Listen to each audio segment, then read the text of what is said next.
Bom, galera do primeiro ano, nós agora vamos para a parte 3, né, do capítulo 3 do caderno 3, Clima e Formações Vegetais do Brasil.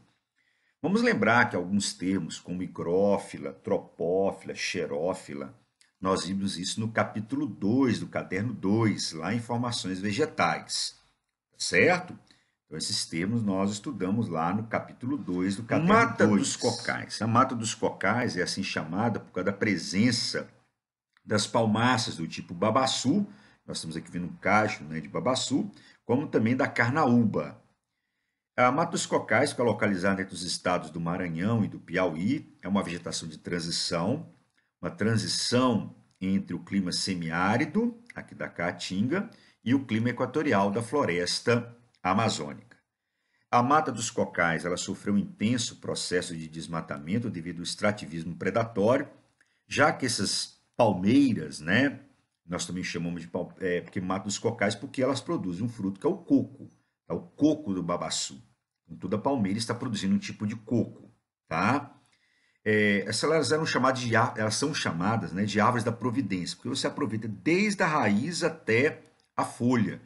As folhas são utilizadas para fazer artesanato, coberturas de casas, né, de quiosques, a casca aqui do caule é utilizar para fazer pó de xaxim, né? Mas o maior produto mesmo, na verdade, são seus cocos, né?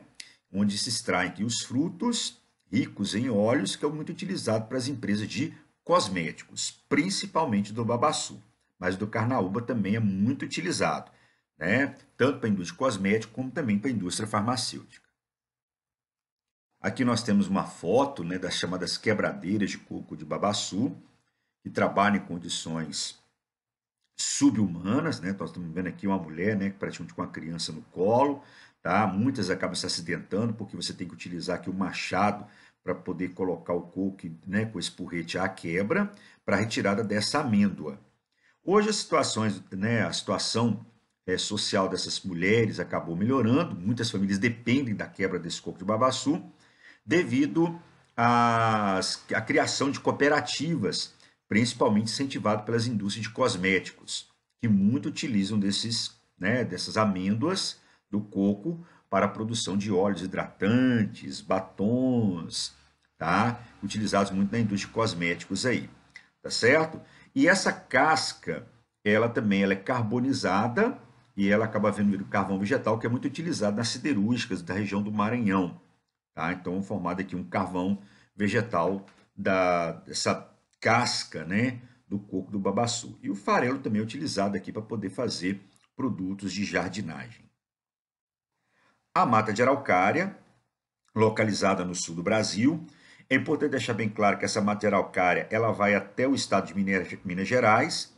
E é importante deixar bem claro que ali na Serra da Mantiqueira, né, em Minas Gerais, Serra do Mar, em São Paulo, é a presença aqui da araucária angustifolia, que é o pinheiro do Paraná, não foi plantada, é original, por causa das condições climáticas favoráveis, devido à altitude, né, que contribuiu para a redução da temperatura e essa vegetação ocorresse, né, de São Paulo até Minas Gerais, na região serrana.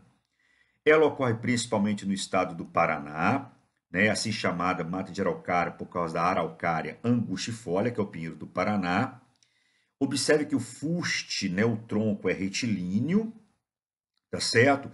Onde essa madeira é muito explorada para a fabricação de móveis, né, como também caixotes para transporte de verduras, frutas, mas é uma madeira muito macia, ela é muito utilizada para poder ser utilizada de fundo de gaveta, fundo de guarda-roupa.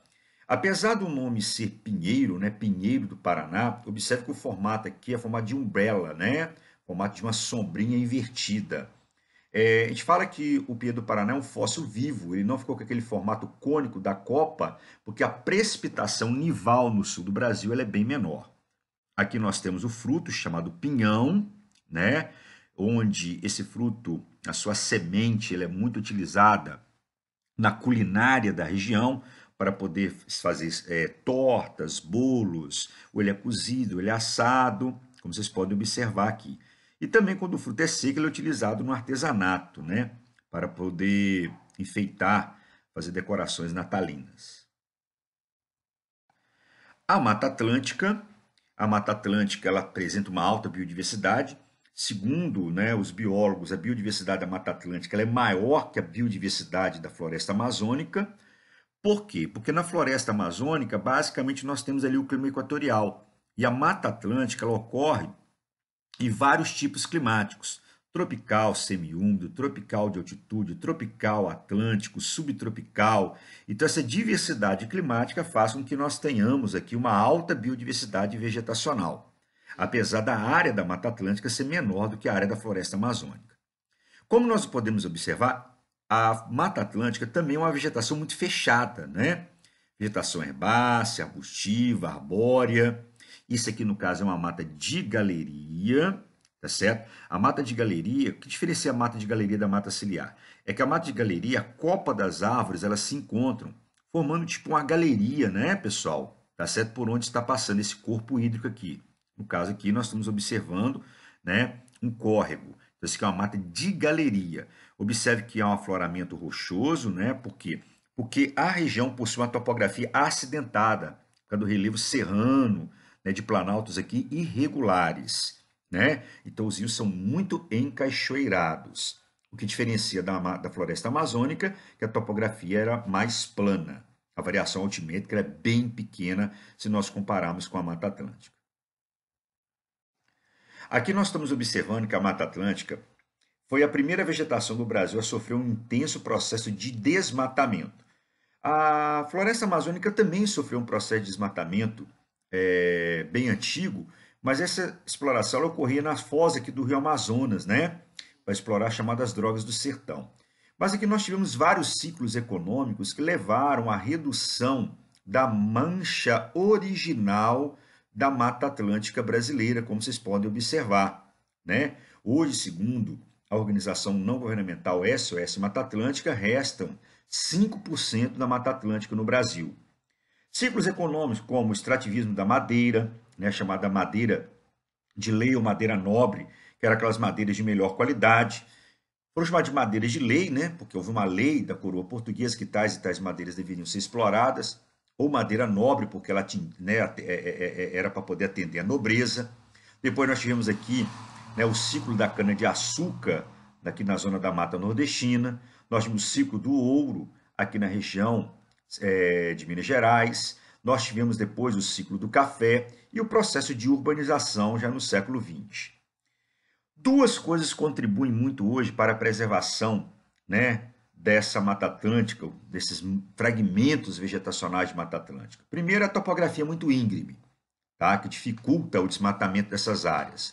E segundo, tá certo, é a criação dos parques nacionais e estaduais, tá bom? Que são, como vamos lembrar, que são unidades de preservação, são unidades de proteção integral, ou seja, elas não podem sofrer nenhum tipo de extrativismo. Aqui nós estamos observando, né, o desmatamento, uma pintura de óleo sobre tela, o desmatamento, né, na Mata Atlântica, observe bem o relevo irregular, tá certo? A madeira ser utilizada nas construções, como também aqui, no caso, seria para o cultivo do café. A mata ciliar, vamos lembrar que a mata ciliar diferencia-se da mata de galeria apenas porque na mata ciliar não há o encontro da copa das árvores. A mata ciliar amargeia os corpos hídricos, no caso os rios, protegendo as suas margens do processo de erosão e, dessa forma, evitando assim o assoreamento desses corpos hídricos, que é a deposição de sedimento no fundo da calha fluvial, no fundo desses rios. Meus amigos, observe que quando você promove o desmatamento, o processo erosivo é muito mais intenso. E lembrar que essa mata ciliar também, as árvores, ao produzirem alimentos, esses frutos caem na água e servem de alimento para os peixes. O Cerrado brasileiro, outro hotspot além da Mata Atlântica, né? Ocorre aqui na região central do Brasil, tá pegando centro-oeste, parte do norte, norte, nordeste e sudeste do Brasil. O Cerrado brasileiro, a partir de 1960, devido ao incentivo da ocupação do interior do Brasil, o governo brasileiro começou a transformar o Cerrado em uma fronteira agrícola, que é quando você desmata áreas naturais para o cultivo, né, de culturas agrícolas de fins comerciais.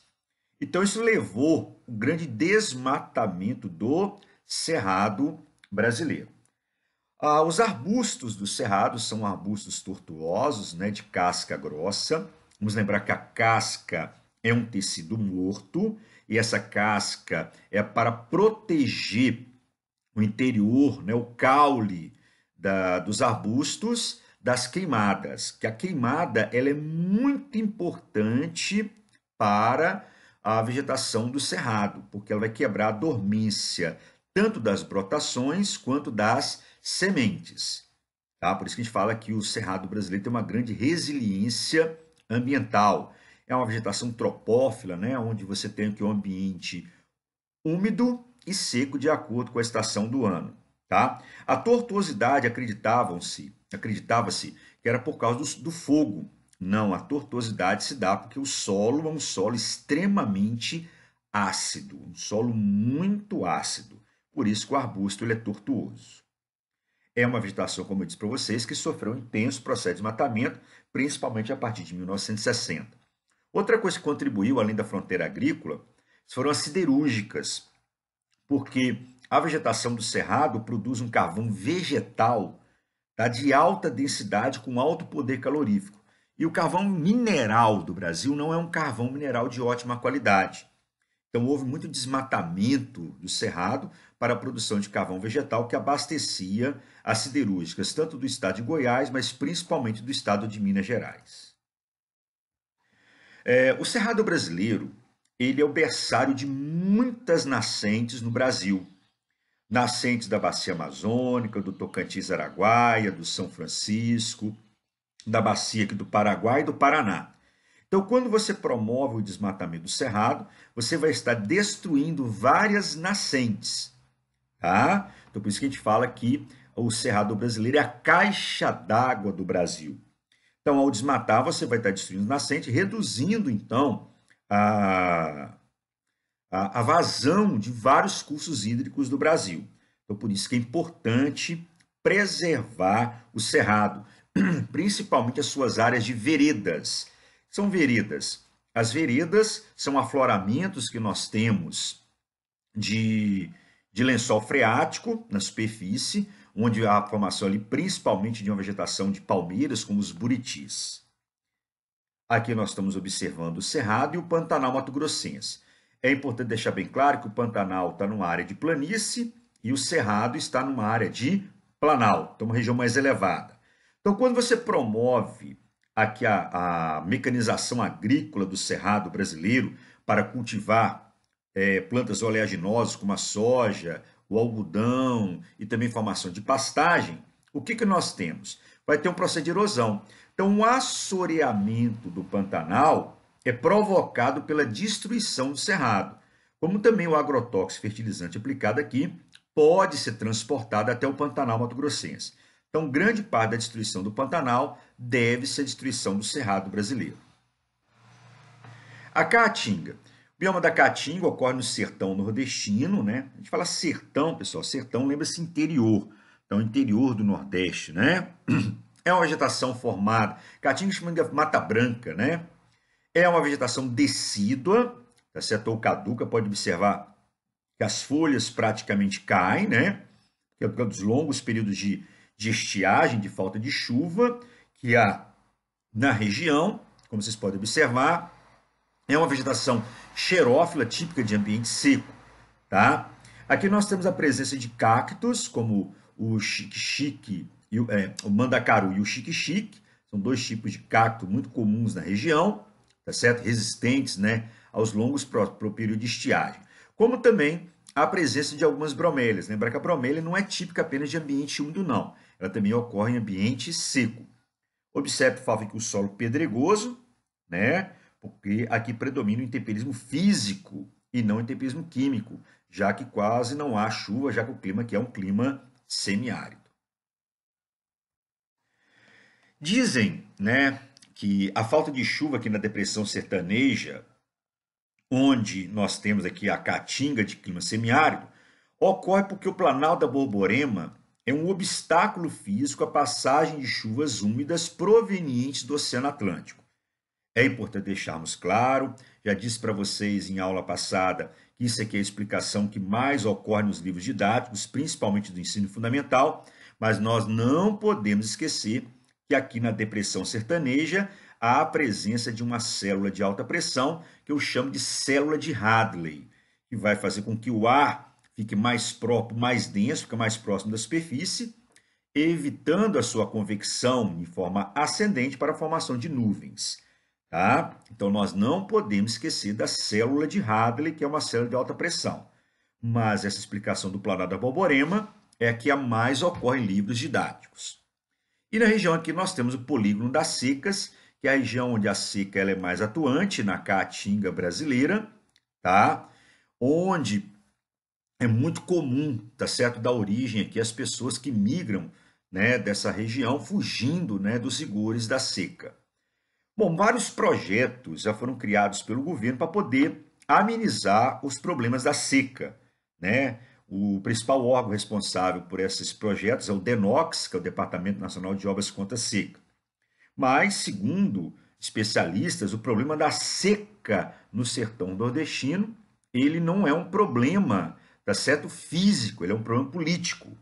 Podemos pegar como exemplo Israel, que consegue produzir em áreas desérticas, como o deserto de Negev, localizado ao sul de Israel. Então, na verdade, grande parte desses projetos, eles atendem aos interesses políticos e de grandes fazendeiros, o que alimenta o que eles chamam de indústria da seca, que é a fome, a miséria gerada por projetos que atendem a políticos e grandes proprietários de terra. O Pantanal, localizado numa área de planície, como nós podemos observar aqui nessa imagem, né, uma área de planície, tá certo? O Pantanal Mato-Grossense, porque ele pega o sul do estado do Mato Grosso e o norte do estado do Mato Grosso do Sul, né? Também ocorre nos estados da Bolívia, nos países, né, Bolívia e Paraguai, mas aqui nós estamos pegando o Pantanal Mato-Grossense. É uma vegetação complexa, porque você tem plantas aqui de vários ambientes, ambiente seco, ambiente úmido, plantas de vários portes, vegetacional, vários portes vegetacionais. Nós temos vegetação herbácea, arbustiva, arbórea. Então você tem aqui plantas também, né, xerófilas, tropófilas, higrófilas, tá? Mas uma coisa é fato, é uma vegetação que depende da sazonalidade do clima tropical. Lembrar que no clima tropical, o verão é chuvoso e o inverno é seco, tá? Então, a sazonalidade ela é importante para poder manter essa grande biodiversidade que nós temos no Pantanal Mato-Grossense.